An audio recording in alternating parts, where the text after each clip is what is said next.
Welcome to this tutorial.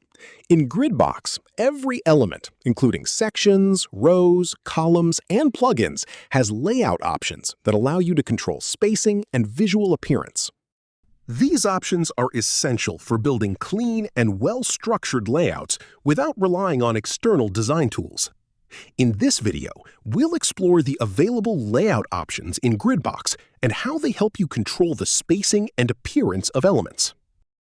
Layout options are available in the Element Settings panel under the Layout tab. Here, you can control how an element looks and how it behaves inside the page structure.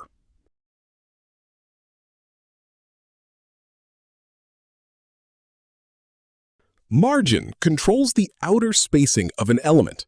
It defines the space between the selected element and surrounding elements. When you hover over an element, its margin is highlighted in a light mint green color. This helps you clearly see the outer spacing of the element and better understand its layout structure.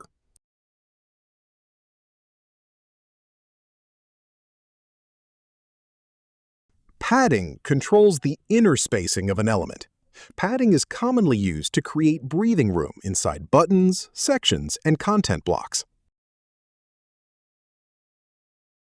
Similar to margins, padding is highlighted in a light blue color when you hover over an element.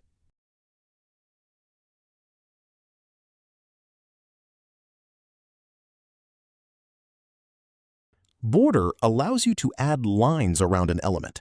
You can choose which sides of the element the border is applied to. You can also control the border radius, width, color,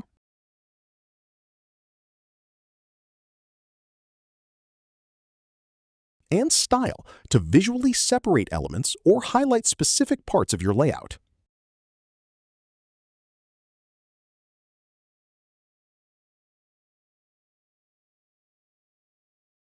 Shadow adds depth to your elements by creating a visual effect of elevation.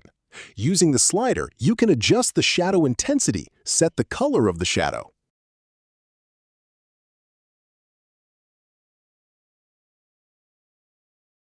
In addition, advanced options are available for more precise control.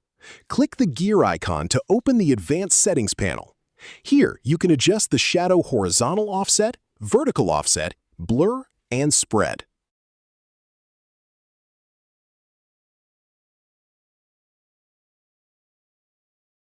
Layout options are a fundamental part of working with Gridbox. By combining margin, padding, border, and shadow, you can create well-structured and visually balanced layouts. Thank you for watching, and see you in the next tutorial.